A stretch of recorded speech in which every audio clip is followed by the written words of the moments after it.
Bonjour à tous, c'est David, bienvenue dans cette nouvelle vidéo. Aujourd'hui nous allons voir quel est le goûter idéal. Donc quand on était enfant, on a tous pris un goûter. Une fois adulte, il y a certains adultes qui continuent à prendre un goûter. Donc est-ce qu'il faut prendre un goûter? Si oui, qu'est-ce qu'il faut prendre? Voyons tout ça ensemble dès maintenant. Aujourd'hui en moyenne, un Français prend 5 à 6 prises alimentaires par jour. Donc on va avoir le petit déjeuner, la collation de 10 heures, le repas de midi, le goûter, le repas du soir, et puis il peut y avoir plein d'autres choses en plus entre ça. Notamment des cafés tout au long de la journée, ça peut être des cafés sucrés, donc là c'est considéré comme un aliment. Toute boisson sucrée, soda, jus de fruits, pris tout au long de pris à différents moments dans la journée, des stackings, des barres de céréales. Et donc ça va représenter autant de prises alimentaires supplémentaires. Si on devait noter tout ce qu'on mange dans une journée, on se rendrait compte qu'on mange très souvent et pour certains quasiment tout le temps. Alors en soi c'est déjà un problème comme j'en ai déjà parlé. Nous sommes devenus des estomacs sur pattes qui passons notre temps à manger et à boire nos aliments à tel point que notre estomac n'a même plus le temps de se reposer. Et si ce n'était que ça, parce qu'à manger aussi souvent, ça entraîne tout un tas de problèmes. Alors on va déséquilibrer, merci le coq, on va déséquilibrer notre microbiote, on va appauvrir notre microbiote en variété de bactéries, et ça pose de gros problèmes, notamment aux personnes qui veulent perdre du poids, parce que du coup ça devient difficile, voire impossible pour certaines à cause de ça. On va enflammer notre tube digestif et on va entretenir cette inflammation. Évidemment, à faire fonctionner notre tube digestif 24 heures sur 24, on va gaspiller notre énergie inutilement. Et forcément, ça nous fera donc moins d'énergie au quotidien. On pourra se sentir fatigué, fatigable et puis fragile. Alors en perturbant notre microbiote, ça a aussi des répercussions au niveau psychique. On va ressentir de la déprime, la dépression, de la fatigue psychique, un manque de motivation. Alors ça, le bruit qu'on vient d'entendre, c'est les agriculteurs qui font péter je ne sais pas ce qu'ils font péter, c'est une machine qui fait péter des choses pour éloigner les oiseaux. Donc de temps en temps, on a l'impression qu'il y a un coup de feu. Voilà, c'est les joies de la campagne. Donc j'en étais au niveau psychique, donc on a aussi un manque de motivation, un manque d'entrain. Donc on mange aussi des pesticides, des fongicides, tout un tas de substances, des additifs, des exhausteurs de goût, des colorants artificiels, des arômes de synthèse, etc., etc. Et toutes ces substances vont participer à entretenir l'inflammation du tube digestif, à déséquilibrer notre microbiote, qui représente quand même un organe à part entière qui a une multitude de fonctions. Je vous rappelle que le microbiote, il fabrique des vitamines, il représente 80% de notre système immunitaire, il fabrique de l'énergie à partir de ce qu'on n'a pas réussi à digérer, il nous fait grossir ou il nous fait maigrir suivant le type de bactéries qu'on a dans notre microbiote. Et il y a des dizaines d'autres fonctions. Je ferai une vidéo spécifique qui va vous parler du microbiote, vous verrez, c'est incroyable. Au final, toutes ces substances qui vont polluer notre organisme vont nous affaiblir et à terme nous rendre malades. Donc, vous l'aurez compris, il faut manger moins, manger mieux. Et la collation de 10 heures, en fait, c'est uniquement le signe que votre petit déjeuner, c'est du grand n'importe quoi. Si vous avez besoin d'une collation à 10 heures ou même d'un goûter, c'est la même chose. C'est que votre repas précédent, c'est un repas qui était trop riche en sucre rapide. Ou alors qui était trop faible. Si vous prenez qu'une salade le midi, forcément, vous aurez besoin d'un goûter. Ça, c'est normal.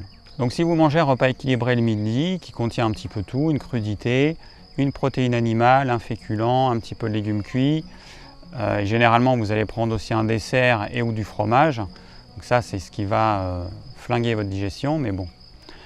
Donc vous prenez un repas normal le midi, vous n'avez pas besoin de goûter. Sauf si vous aviez mangé le midi uniquement une salade verte, une salade de haricots verts ou juste quelques fruits, mais c'est tout. À ce moment-là, ça se digère super vite. Forcément, en quelques heures, vous allez avoir à nouveau faim parce que votre estomac sera vide.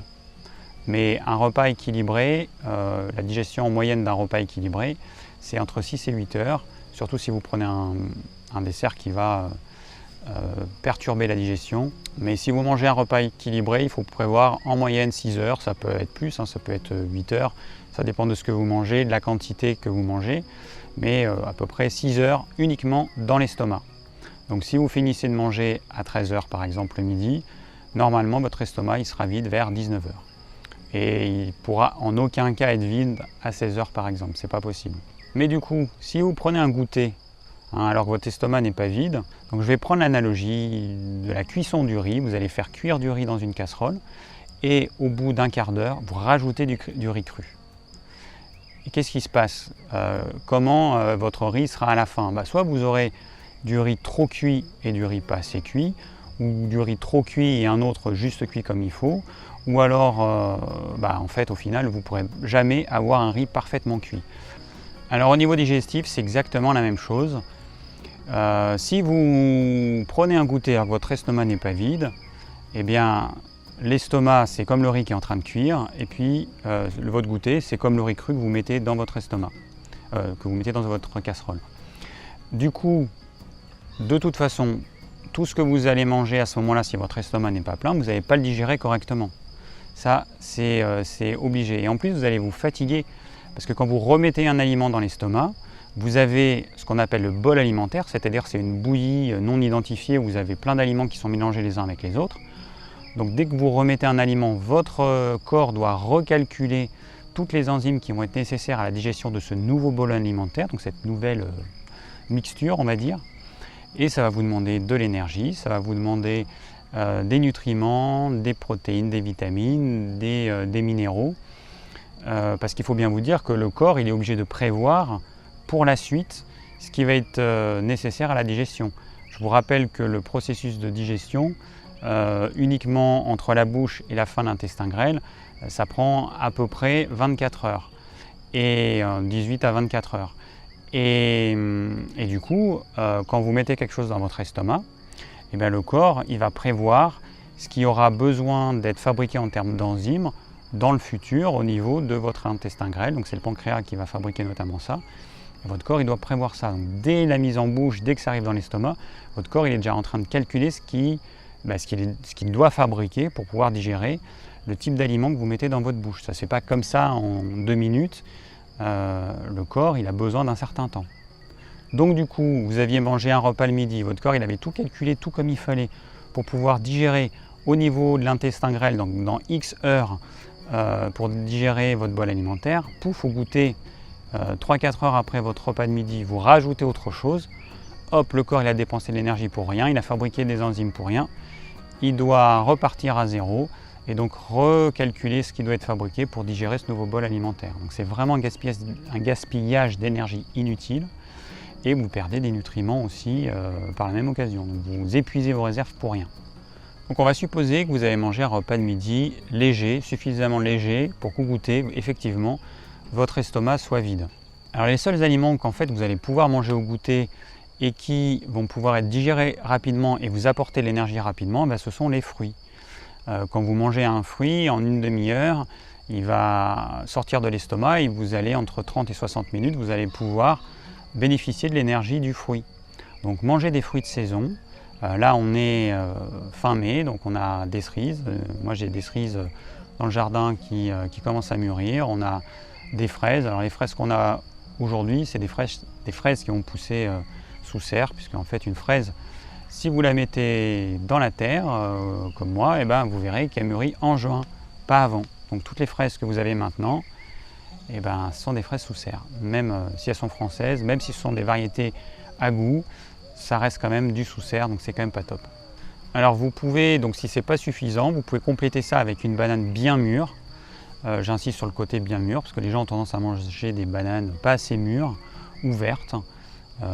Du coup, elles vont être plus longues à digérer, mais elles vont demander plus d'efforts digestifs. Associé à ça, vous pouvez, donc si ce n'est pas suffisant toujours, ça vous ne pourrez pas le voir immédiatement, vous le verrez par exemple, si tous les jours vous prenez un goûter et que vous mangez tous les jours à peu près la même chose le midi, le lundi vous avez pris un goûter, vous voyez qu'il ne vous tient pas suffisamment et que vous avez faim 1 ou 2 heures plus tard, c'est comme ça jour après jour vous allez pouvoir adapter. Donc les jours suivants, vous saurez que si en prenant quelques fruits de saison, c'est pas suffisant, vous prendrez une banane bien mûre en plus. Si en prenant une banane bien mûre en plus, c'est pas suffisant, ben vous pourrez rajouter des fruits séchés. Donc je dis bien fruits séchés. Les fruits séchés, c'est quoi? C'est les figues sèches, les abricots secs, les pruneaux, les raisins secs, les dattes. Ça sont des fruits séchés. Les oléagineux, ce qu'on appelle les fruits à coque, ce n'est pas des fruits séchés, ce sont des fruits à coque. Vous avez les amandes, les noisettes, les noix de cajou, les noix. Alors ça, ce sont des aliments qui contiennent des protéines, des glucides complexes, des lipides. Donc c'est un aliment complet en soi. Et du coup, le temps de digestion, il y en a au moins pour 4 heures, entre 4 et 6 heures. Donc si vous prenez un fruit de saison, ce qu'on appelle un fruit à queue, avec un fruit oléagineux, bah là vous avez mal digéré ou l'un ou l'autre, donc c'est à éviter. Souvent d'ailleurs dans les conseils qu'on trouve, c'est manger un fruit avec quelques amandes. Non, c'est complètement débile. Votre fruit, il a besoin de même pas 1 heure pour être digéré, votre amande va avoir besoin de 4 à 6 heures, donc c'est une aberration de mélanger les deux ensemble, parce que vous allez avoir celui qui se digère plus vite qui va fermenter. Donc ça va perturber votre digestion, ça va modifier votre microbiote, donc c'est vraiment à éviter. Donc au goûter, surtout pas de pain, surtout pas de gâteau, surtout pas de viennoiserie, parce que ça c'est long à digérer, ça demande au moins 4 heures pour être digéré correctement au niveau de l'estomac. Quand je dis digérer, je parle toujours au niveau de l'estomac, je le rappelle, parce que la digestion, comme je vous ai dit tout à l'heure, c'est beaucoup plus long. Mais juste au niveau de l'estomac, pour que ce soit prédigéré au niveau de l'estomac et que ça ressorte de l'estomac, que votre estomac soit vide, du pain, des gâteaux, des viennoiseries, au moins 4 heures. Donc si vous prenez un goûter par exemple à 16 heures, il faut que vous prévoyez l'heure à laquelle vous allez manger le soir. Et il faut que vous ressentiez cette sensation de vraie faim d'un estomac qui est vide. Parce que si vous preniez par exemple un gâteau qui va faire monter votre taux de sucre dans le sang très rapidement parce qu'il contient beaucoup de sucre rapide, et 1 ou 2 heures après, vous allez avoir une hyperglycémie puis une hypoglycémie réactionnelle qui va entraîner un coup de barre et puis une sensation de faim. Vous aurez envie de manger des choses sucrées. Donc ça, vous aurez faim, mais pas parce que votre estomac est vide, c'est parce que vous êtes en hypoglycémie. Donc il faut vraiment ressentir cette sensation de creux dans l'estomac avec une faim qui dure dans le temps, et ça n'a rien à voir avec une hypoglycémie qui vous amène une espèce de fatigue où vous avez impérativement besoin de manger du sucre. Bon, de toute façon, les gâteaux et les viennoiseries, c'est, sauf exception, c'est pas du tout à manger au quotidien. C'est des aliments qui, de par leur composition, sont indigestes, puisque vous mélangez un sucre rapide, donc du sucre, ou dans les produits industriels, vous allez mélanger plein d'autres choses indésirables, des différents types de sucre qui sont encore plus mauvais, avec un sucre complexe, c'est de la farine, et vous allez ajouter également du gras à ça. Donc encore une fois, dans les produits industriels, ça va être un gras de très très mauvaise qualité qui va vous rendre malade. Donc par nature, ce sont des produits qui sont indigestes. Le sucre rapide avec le sucre lent, ça ne va pas du tout ensemble. Il y a toujours le sucre rapide qui va faire monter, votre digestion va être complètement perturbée. Donc c'est absolument à éviter au quotidien. Alors au niveau boisson, forcément vous n'allez pas prendre de jus de fruits. Je vous le rappelle, un fruit, ça doit se manger, ça ne doit pas se boire. Donc pas de jus de fruits, pas de soda évidemment. Un soda c'est pire qu'un jus de fruits, c'est un peu comme un jus de fruits mais en version partiellement chimique. Ça n'a strictement aucun intérêt. Vous allez boire donc de l'eau, vous pouvez boire du thé vert bio. Alors le café je le déconseille parce que le temps que la caféine disparaisse complètement de votre sang, ça peut mettre pas mal d'heures et du coup ça peut perturber le sommeil de pas mal de personnes. Or le sommeil c'est quelque chose d'absolument vital, donc il faut impérativement éviter tout ce qui perturbe votre sommeil. Puis de toute façon le café c'est absolument pas un aliment sain, c'est un aliment acide, acidifiant qui va vous stimuler, qui va demander à votre corps d'aller puiser de l'énergie alors que vous n'en avez déjà pas suffisamment pour assurer toutes vos fonctions au quotidien. Donc c'est vraiment un produit à éviter.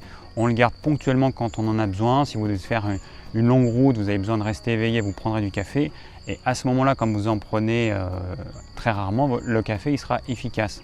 Les personnes qui boivent du café quotidiennement du matin au soir, petit à petit l'effet de la caféine y baisse et elles doivent prendre toujours de plus en plus de café. Voilà, donc finalement, faut-il prendre un goûter ou pas? Si vous avez un repas de midi qui est suffisamment équilibré, avec des céréales complètes, avec une protéine animale, avec une crudité, vous n'aurez pas faim au goûter. C'est pas possible. À moins d'être un très très grand sportif et que vous brûliez énormément d'énergie, et encore, mais sinon c'est pas possible. Le goûter, il est là juste pour vous montrer que votre alimentation, que le repas de midi notamment, est déséquilibré, ne correspond pas à vos besoins corporels. Ça va amener des... alors soit il est insuffisant, ok, soit il va amener des sucres rapides qui vont faire monter votre taux de sucre dans le sang très rapidement. Votre corps, qu'est-ce qu'il va faire? Il va faire baisser ça. En faisant quoi? En stockant et en transformant le sucre en graisse. Donc, revoyez votre repas de midi, mangez ce qu'il faut, évitez les desserts. Je le rappelle, un bon dessert, ça va être quelques oléagineux, amandes, noix, noisettes, noix de cajou, 1 ou 2 carrés de chocolat noir, au moins 70% de cacao. C'est tout. Les fruits en fin de repas, surtout pas. Les yaourts en fin de repas, surtout pas. Les crèmes dessert, les gâteaux, les viennoiseries, surtout pas. Ça va perturber votre digestion, ça va faire monter également votre taux de sucre dans le sang trop rapidement, donc à éviter impérativement. Donc si malgré tout vous prenez un goûter, vous l'aurez compris, des fruits de saison, une banane et des fruits secs, c'est le top. Merci d'avoir suivi cette vidéo, j'espère qu'elle vous aura plu et qu'elle vous aura apporté des réponses sur ce que vous devez prendre au goûter si vous devez prendre un goûter. Si vous avez des questions, n'hésitez pas à laisser un commentaire. Et si vous désirez recevoir gratuitement mes conseils pour une alimentation saine, cliquez sur le lien ci-dessous. Et je vous dis à très bientôt pour une nouvelle vidéo.